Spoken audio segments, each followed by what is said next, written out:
Dr. Susan Levy, thank you so much for joining me on the Public Sector Marketing Show. Thank you. I'm delighted to be here. So first of all, introduce yourself to our viewers and also our listeners.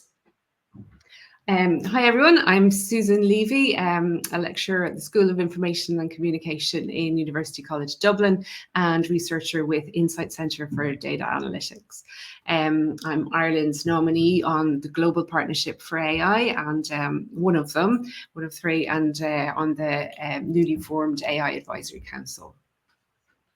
I mean, it's a wonderful position to have, and to have that nomination, only one of three, is quite significant. But also it's quite significant that the government have taken the proactive step to set up this council. But tell us about your own experience, first of all, in the area of AI. Well, it began in 1999, believe it or not. It was the last century. I studied AI in Edinburgh University, kind of inspired by an amazing professor I had for philosophy, Maria Bergremian at UCD. That was a fantastic time to study AI, but it was not something in the real world. It was like this experimental arm of philosophy. So I worked for several years in different countries in the banking sector, in investment banking, and the technology side, and then went back to study undertook a PhD in Trinity in AI and gender studies as well. And now I'm a lecturer in UCD. And my teaching kind of AI ethics, and I teach AI to people without the programming, so people from social science background, literature, so humanities and social science students who want to know about AI, but not necessarily be AI developers. And being an early adopter of AI in terms of learning about it and then practicing it in various sectors, but the evolution of it in recent years has accelerated so much. Talk to us a little bit about that and why we all suddenly feel that we're living through the age of AI all of a sudden.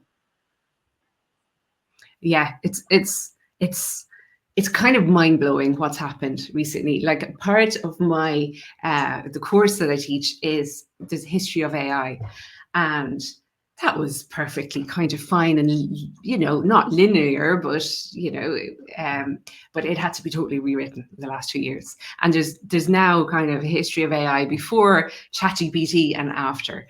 It is, I think, and like language models like that technology has been around for a while, but it did something like that really shocked us. And I suppose it was developed and rolled out and accessible for people on a broad scale to use themselves. So it really had that ability to produce language and in a way that a human might, and look so believable, that there's something else going on. That really was quite a dramatic shock. But I think we're at the post kind of shock era, where we're looking now to where can it be useful, rather than being afraid of it. So we all read the headlines that AI will steal our jobs, but it will also keep the jobs of those that are proficient in AI. What's your own view about AI's impact on the future of work? I think it will have a huge effect, but I think our nature is to get up in the morning and do work. I think no matter what we get AI to do, we'll find something else to do.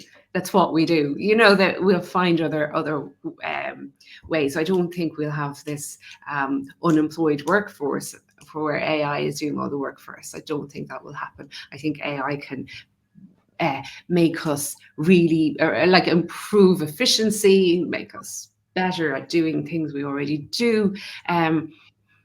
I don't think we're going to really start letting AI make huge decisions without oversight. I think we're ahead of that now that we have the AI Act and different things.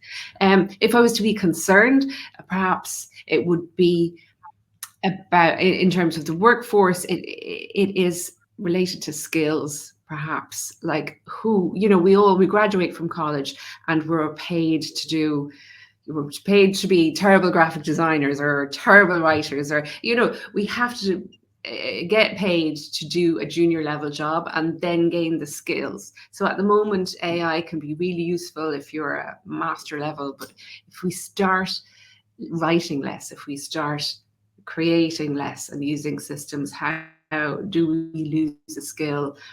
And overall, what does that do to a workforce if we're not writing as much? Yeah, that would be my area of concern, but we really don't know how that's going to pan out. So you talked about oversight, and again, our own government here in Ireland, careful about that and thinking about it. Tell us about the council that they've put together that you're a member of. Well, it's a council of a broad spectrum of people. We have industry, academia as well, AI experts, along with digital policy experts. And our role is to provide independent advice to governments on issues of AI. So if you're in government and you're thinking about employing this AI technology, bringing it in or using it, or trying to think about potential impacts of it, this council is there to support that and facilitate that thinking and provide reports and advice on key pressing issues. And there is, I think, there's about 15 on the council. And then at a more European level, we have the new EU AI Act. And again, my own impression was that that came very fast to the legislative table and being passed at a parliament at an EU level, and now with nation states having to implement it more locally. What can you tell us about what is contained in that and what role governments will have in terms of legislating for AI? It's a world, like it's brilliant that it got over the line. Like before Christmas, there was the trilogue negotiations, which is the last phase of agreeing on the exact text, and it was the longest trilogues in the history of Europe, apparently. And I can see why, because it was, the language models came out, and the AI Act was written really before that technology was out in the world in the way it is. So there was kind of last minute changes to update it to include some of the large foundation model regulation. So it got over the line. It was amazing that it is. Is it perfect? Would you improve it? Of course. You know, these things take so long to craft. If you were to start from scratch right now, maybe you'd do a different approach.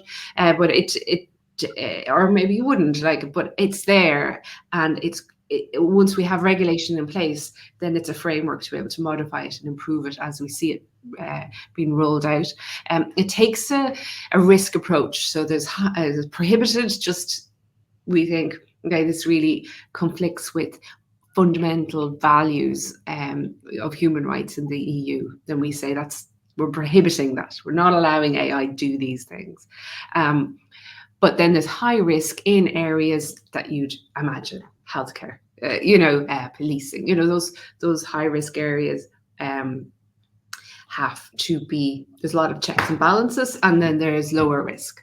So risk-based approach. So really the AI Act will only affect those high risk areas. So largely, it won't affect most people, to be honest. And you would hope people in if they're using AI in banking, in key areas that affects people's lives, like access to credit, access to education, access to jobs, you would hope that they're having these checks and balances in place already, and they now just need to report on them. But how it's going to be actually implemented is being worked through right now. So there's going to be a lot of public sector workers tearing their hair out, figuring out how to implement it in the next year. So you teach in AI and ethics is a big part of this technology, and its potential is still largely unknown. What do we, in terms of, businesses or individuals or indeed public sector staff and governments, need to think about around ethics when it comes to AI use? I think the most important investment is in education, perhaps. Because once you know these systems and you know how they work, it's not magic and it's not rocket science, and it's like people are disempowered or reticent or afraid of using them. Because maybe they'll do a better job than them, or take over their jobs, or make really bad mistakes and really undermine trust in government systems, especially in government, in public services. That we have to be really, really careful. There's no room for error. But if you understand these systems, know them, you don't have to be a developer. You just have to know how they work. Then you're empowered and you can use them as a tool. And also, you know the areas where it could make mistakes. So you know what to look for. Like any technology or tool that we use, we know what to look for and what are the pitfalls. And then we can benefit from all the efficiencies it can bring without the risks. I mean, there's so many tools out there, but just education and knowing what these systems, how these systems are trained, is hugely empowering, and it mitigates risk. Do you use AI during the course of your own working day, working week? A working week. Well, in the course of my day, I do. Every time, like every app on our phones these days is AI in them somehow. And like if we look at the news, unless we're looking straight at a news website, it's curated and stuff's recommended to us and everything. So I use it every day on platforms on my phone, whatever it might be. I don't use it too much in my working day because I would never use a language model, for example, to write a paper or an email. So I don't use ChatGPT or the likes that way, but I use AI and test AI every day, I guess, and developing frameworks to develop them ethically.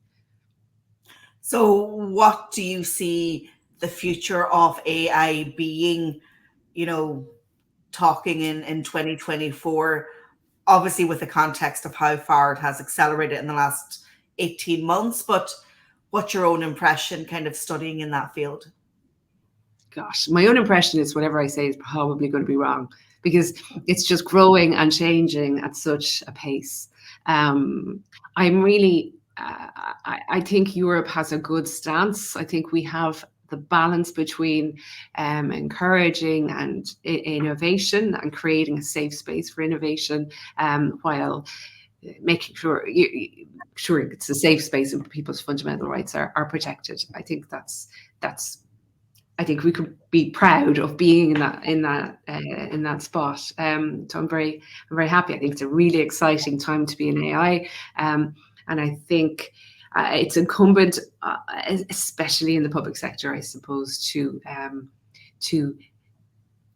make sure people are educated, because there can be pitfalls, but also when people don't know how technology works, they may be more reticent to use it. So. Yeah, I think it's an exciting time. Well, listen, you are at the forefront of this innovation in terms of government policy and advisory. So thank you for your work. And Dr. Susan Levy, thank you for joining me in the Public Sector Marketing Show. Thank you.